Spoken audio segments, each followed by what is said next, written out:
नमस्कार दोस्तों, एक बार फिर से स्वागत है आपका हमारे चैनल सनातन ज्ञान भंडार पर। तो में हम बात करेंगे दोस्तों। यह वीडियो एक बार अपने फायदे के लिए जरूर देखना। यह वीडियो देखने के बाद आपको समझ में आ जाएगा कि वास्तव में 1 जनवरी के दिन अगर आप यह उपाय कर लेते हो तो यकीनन आप पर मां लक्ष्मी की कृपा होगी और आप धनवान बन जाओगे। मां लक्ष्मी की मैं सौगंध खाता हूं। आप धनवान ना बने तो मुझे बताना दोस्तों। बस जो उपाय आपको बताए जाएं वह उपाय कर लेना। चलिए जानते हैं नए साल के दिन कौन से वृक्षों को छूने से हमारी गरीबी मिटती है दोस्तों। आज के इस वीडियो में मैं आपको 3 ऐसे वर्षों के बारे में बताऊंगा। 3 में से कोई भी एक वृक्ष को आप छू लेते हैं तो तत्काल आपकी गरीबी मिट जाएगी। इसमें आपको एक भोग भी छोड़ करके आना है। मैं सारी जानकारी आपको इस वीडियो में बताऊंगा। वीडियो में कंटिन्यू बने रहना।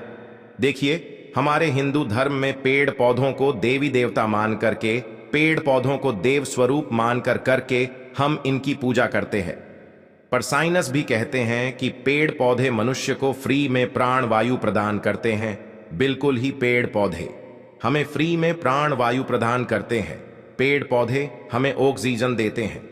ये हमारे द्वारा निकाले जाने वाले कार्बन डाइऑक्साइड एवं अशुद्ध जितने भी खराब होते हैं, इन वायु को अपने में अंदर ग्रहण करते हैं। पेड़ पौधे स्वयं तेज धूप में तपता है एवं मनुष्य को शीतल छाया प्रदान करता है।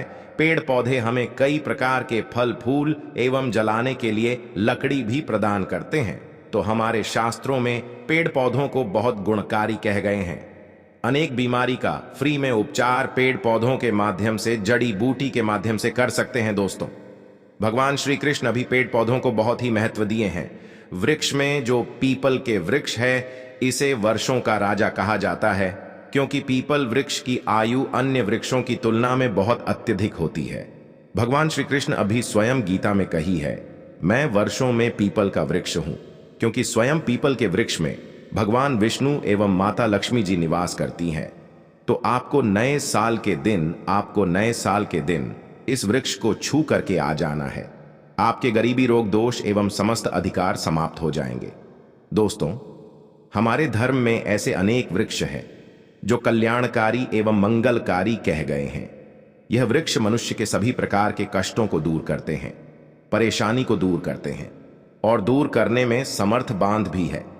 तो आज की वीडियो में मैं ऐसे 3 पवित्र वर्षों के बारे में बताऊंगा जिसे आपको नए साल के दिन शाम के समय में छू करके आ जाना होता है, और साथ में आपको एक कपूर और आपको एक लांग रखना है। मैं यही जानकारी नवरात्रि के समय में बताया था, लेकिन नवरात्रि के समय में मैंने आपको टोटके नहीं बताई थे। मैं टोटके ऐसे बता रहा हूं कि इसी के साथ मैं आपको एक कपूर और एक लौंग वहां पर रख कर जाना है और इस वृक्ष के नीचे जालना भी है। और मैं आप लोगों को इस वृक्ष को वोट के लिए, अर्थात इस वृक्ष को आप अपनी समस्या बोलेंगे, छूते ही आपकी गरीबी मिटेगी। बहुत अच्छी जानकारी है और आपको बहुत स्वरूप इसमें क्या लगाना है वह भी मैं जानकारी इस वीडियो में विस्तार से बताऊंगा। लेकिन उससे पहले अभी तक आपने हमारे चैनल सच्चे हृदय से कमेंट बॉक्स में लिखना ना भूलें, जय माता लक्ष्मी, नए साल की हार्दिक शुभकामनाएं। देखिए, अगर आप कठिन मेहनत करने के बाद भी एक दिन में 200 सेमा रहे हैं और वहीं एक व्यक्ति कम मेहनत करके आज 2000 कम रहा है, तो कौन सा अच्छा है?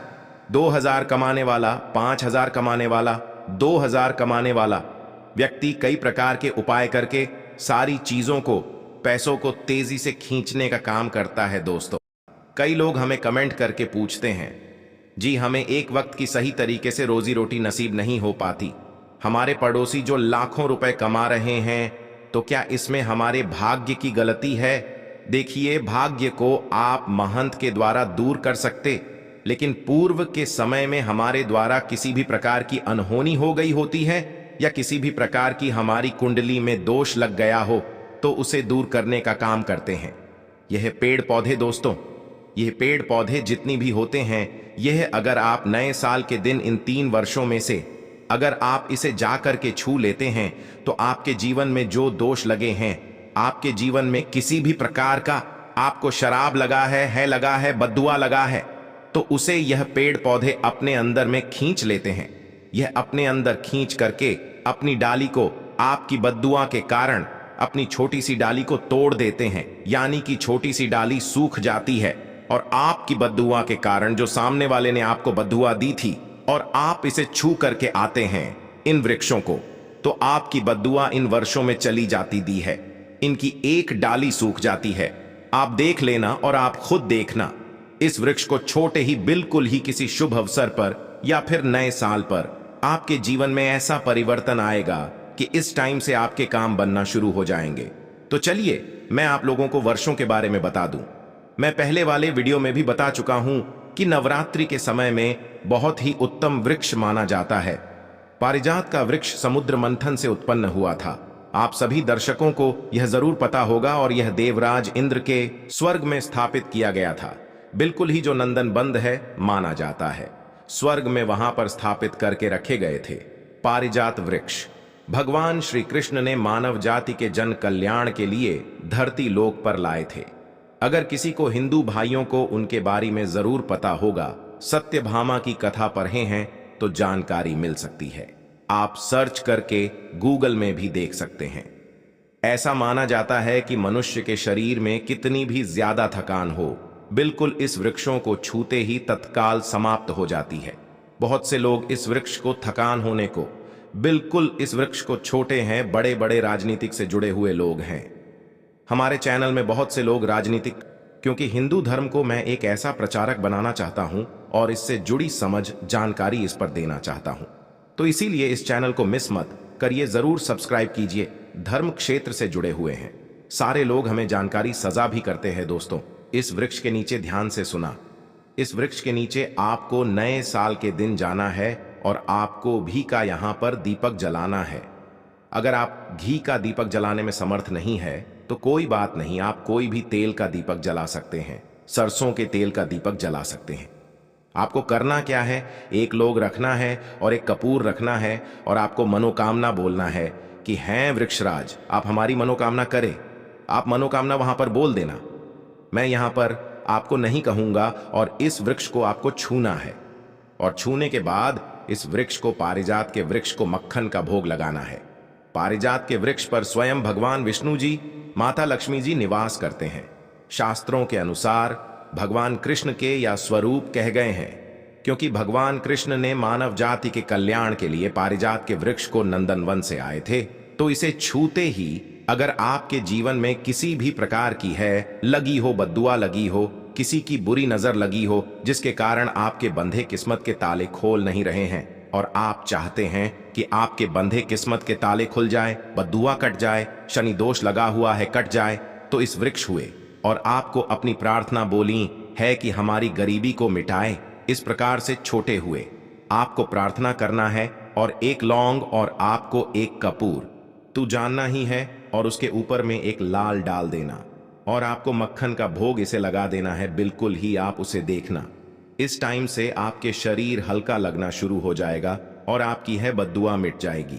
अब आप में से अधिकतर लोग बोलेंगे कि गुरुजी, हमारे घर के आसपास कोई पारिजात का वृक्ष नहीं है, तो हम क्या करें? तो चलिए मैं दूसरा वृक्ष बताता हूं।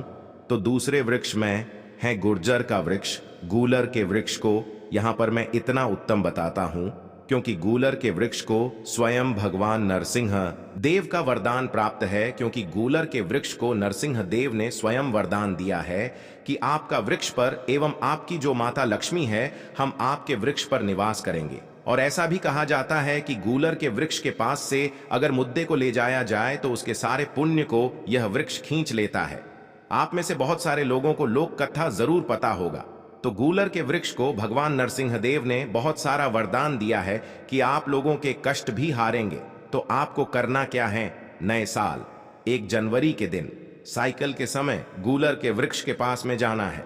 आप भी का दीपक जला सकते हैं, समर्थ नहीं है तो आप सरसों के तेल का दीपक जला सकते हैं, तिल का तेल का दीपक भी जला सकते हैं।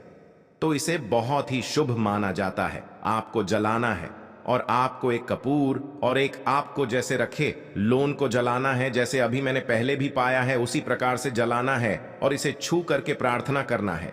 आपके वृक्ष पर स्वयं भगवान नरसिंह देव तथा माता लक्ष्मी जी विराजित हैं। हम प्रार्थना लग रहे हैं कि हमारी गरीबी एवं हमारी परेशानी एवं जो किसी की हमें है लगी है, बद्दुआ लगी है, किसी की बुरी नजर लगी है, हमारे घर में किसी को नजर दोष लगा है, सारे देशों को समाप्त कर दीजिए, आप अपने अंदर में समाहित कर लीजिए, खींच लीजिए। इस प्रकार से आपको प्रार्थना करना है और गूलर के वृक्ष को आपको बताशे का भोग लगाना है। बताशे आपको समर्पित कर देने हैं और उसी दिन आपको 5 गूलर के फल लाना है। 1 जनवरी नए साल के दिन ऐसा माना जाता है कि जो व्यक्ति लाल कलर की चुनरी में गूलर के पके हुए फल को लाते हैं बंद करके और इस पूजा करने के बाद और इस धन पेटी में रखते हैं, तो ऐसा माना जाता है आजीवन ऐसे व्यक्ति के जीवन में, ऐसे व्यक्ति के घर में धन दौलत की कमी कभी नहीं होती। गूलर के वृक्ष को साक्षात माता लक्ष्मी के स्वरूप कह गए हैं। गूलर के वृक्ष पर माता लक्ष्मी नरसिंह देव विराजमान रहते हैं। तो आपको यही काम करना है, आपको प्रार्थना बोलते हुए आपको इसे छूना है और जो मैं प्रक्रिया बता रहा हूं 5, इसके फल जरूर ले आना और ला करके नए साल के दिन पूजा पाठ करने के बाद आपको इसे अपने धन स्थान में जरूर रखना है। आजीवन आपके जीवन में धान की कमी कभी नहीं होगी। दोस्तों चलिए मैं आप लोगों को इसके बाद तीसरा पौधा बता देता हूं। तीसरे आधे में है बेल के वृक्ष में। आप लोगों को कई बार कई कथा में बता चुका हूं कि यह जो बेल के वृक्ष हैं माता पार्वती के स्वरूप कह गए हैं। तो यह वृक्ष माता पार्वती के पसीने से उत्पन्न हुए स्कंद पुराण में बहुत ही स्पष्ट तरीके से बताया गया है। इसके पेट में शिव और डाली में पार्वती, जग में ब्रह्मा एवं विष्णु जी स्वयं रहते हैं। ऐसा माना जाता है कि शिव मंदिर के समीप में जो बेल के वृक्ष हैं, इसके नीचे में अगर कोई भी व्यक्ति अगर नए साल के दिन संडे कल, मैं इसे वैसे तो इसे डेली जलाना चाहिए, लेकिन अगर नए साल के दिन शाम में अगर भगवान शंकर जी का कोई विषय मंदिर है तो उसके किनारे में जो कोई बेल का वृक्ष हो वहां पर बिल्कुल आप एक घी का दीपक जला दीजिए, तो आपको धन गुण एवं नष्ट हो जाते हैं। कैसा भी आपके जीवन में पाप हो दूर हो जाते हैं। तो आपको करना क्या है, माता लक्ष्मी को भी बेल के वृक्ष का अवतार लेना पड़ा था एक कथा के अनुसार। इसके बारे में मैं कथा भी बता दूंगा कि क्यों माता लक्ष्मी को बेल के रूप में, बेल के वृक्ष में अवतरित होना पड़ा था। मैं इसके बारे में भी एक कथा भी आपको बता दूंगा। तो आपको नए साल के दिन बेल के वृक्ष के नीचे हो सके तो घी का दीपक जरूर चला जाएगा। बेल के वृक्ष को माता पार्वती तथा भगवान शंकर के स्वरूप ही कहेंगे। बेल की जो वृक्ष की जड़ होती है, इसके जो मूल भाग होते हैं, इसमें समस्त तीर्थ आकर के निवास करते हैं। इसीलिए सावन के महीने में कहा जाता है जो लोग अगर तीर्थ धाम नहीं जा सकते, तीर्थ के दर्शन नहीं कर पाए, तो ऐसे व्यक्ति बेल वृक्ष के नीचे में 1 महीने तक घी का दीपक जला लेते हैं तो संपूर्ण जितने भी तीर्थ होते हैं इसके घूमने का बराबर पुण्य की प्राप्ति होती है। मैं इसलिए सारी जानकारी, गुप्त रहस्य जानकारी बताता हूं जिससे आप सभी दर्शकों को, कल्याणवासी दर्शकों का बिल्कुल आध्यात्मिक उन्नति हो। सभी को धन की जरूरत नहीं होती, किसी को पुण्य की प्राप्ति की जरूरत होती है, कोई आध्यात्मिक उन्नति करना चाहते हैं। इसीलिए इस प्रकार के छोटे छोटे गुण भरे रहस्य जानकारी वीडियो बता देता हूं। दोस्तों आप करना क्या है, 1 जनवरी नए साल के दिन इस वृक्ष को चुना है। माता पार्वती से प्रार्थना लगाना है कि है माता पार्वती, आप ही शक्ति स्वरूप है, लक्ष्मी है, आप ही संसार को चलने वाली देवी हैं। इस प्रकार से प्रार्थना करते हुए इस वृक्ष को छूना है और बोलना है, मेरी गरीबी मिटाई माता, मेरी निर्धनता को मिटाएं, मेरे जीवन में चल रही परेशानियां, सारी परेशानियों को दूर करें।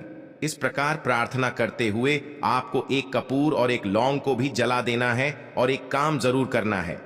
जलाने के बाद इस वृक्ष को आपको बोलना है कि मैं भोग स्वरूप आपको धतूरे के पत्ते एवं धतूरे के फल समर्पित करूंगा, आप स्वीकार करें। आपको धतूरे के फल एवं पुष्प को पुष्प है तो पुष्प भी रख सकते हैं, फिर पेट रख दीजिए और अब वृक्ष आपको छूना है। प्रार्थना करते हुए कि हमारी गरीबी मिटाई, हमारी निर्धनता मिटाई। बिल्कुल ही आपके जीवन में कभी गरीबी नहीं आएगी। और एक प्रार्थना जरूर करना है, किसी की है, लग गई हो बद्दुआ, लग गई हो, किसी का दोष लगा हो जिसके कारण हमारी आध्यात्मिक उन्नति नहीं हो पा रही हो, तो आप जो है उसे तुरंत दूर करें। शनि राहु केतु का अगर दोस्त प्रभाव लग रहा हूं, नवग्रह में से कोई नवग्रह हमें पीड़ित कर रहा हो, या फिर किसी भी हमारे पूर्वजों द्वारा किसी भी प्रकार का हमें दोष लगा हो, क्योंकि पितृदोष लगने के कारण व्यक्ति की आत्मिक उन्नति भी नहीं हो पाती, तो आप बोलने की समस्त प्रकार के दोस्तों को आप दूर करें, अपने अंदर में खींच लीजिए और आप हमें दोष मुक्त कर दीजिए। तो इस प्रकार से आपको यह प्रार्थना करना है। और एक काम आपको जरूर करना चाहिए। आपको नए साल के दिन धर्म शास्त्रों में कहे गए हैं, बहुत सारे लोग भी बताते हैं, हमारे जी भी कहा करते थे, नए साल के दिन अगर बेल के वृक्ष की जड़ों में मिश्रित युक्त मिश्रित मिश्री आती है, खरी खरी आप सभी दर्शकों को जरूर पता होगा टाइप की होती है, तो आपको मिश्री डाला हुआ दूध अगर आप इनकी जद में डालते हैं तो ऐसा कहा गया है कि ऐसा व्यक्ति कभी निधन नहीं होते। ऐसे व्यक्ति के जीवन से किसी भी प्रकार से अगर लक्ष्मी रुष्ट हो चुकी हो, रुष्ट दूर हो जाते हैं, ऐसे व्यक्ति पर मां लक्ष्मी प्रसन्न होती है। ऐसे व्यक्ति के जीवन में धान का अभाव नहीं होता। ऐसे व्यक्ति फिर निरोग रहते हैं, प्राप्त होते हैं। आप चाहते हैं तो यही क्रिया नियम के वृक्ष पर भी कर सकते हैं। नियम के वृक्ष पर माता लक्ष्मी निवास करती है, समस्त देवी शक्ति निवास करते हैं। नियम के वृक्ष में अगर आप जो है नए साल के दिन ध्यान से सुना, नए साल की शाम के समय आपको एक गिलास या फिर एक लोटस सामर्थ्य के अनुसार तांबे के लोटे में आपको दूध डाल करके उनके इन्हें जो है अभिषेक करना चाहिए, इनको जद में डालना चाहिए। लेकिन आपको मीठा दूध ही डालना है, इनकी जद में डालना है और गरीबी मिटाने की प्रार्थना करना है कि हमारे कर्ज का भार दूर हो, या फिर जीवन में जो किसी भी प्रकार की जो परेशानी है वह परेशानी भी बोल देना। वह परेशानी तब काल या वृक्ष समाप्त करते हैं और आपको इस छू करके आ जाना है। दोस्तों, जनहित एवं कल्याण के ये इस वीडियो को आगे जरूर शेयर करना, हो सकता है आपका एक शेयर किसी की जिंदगी को बर्बाद होने से बचा सकें। और कमेंट बॉक्स में सच्चे हृदय से लिखना ना भूले। जय माता लक्ष्मी माता रानी आपकी सभी इच्छा अवश्य पूर्ण करें। अगर आपको भगवान से जुड़े बातें और जानना है तो इस चैनल द अंशु वॉइस को सब्सक्राइब करें। फिर आप इस चैनल पर भी जाकर देख सकते हैं, बहुत सी वीडियो हमने बनाई है और जिन पर आपको बहुत अच्छी अच्छी ज्ञान की बातें पता लग जाएंगे। तो एक बार हम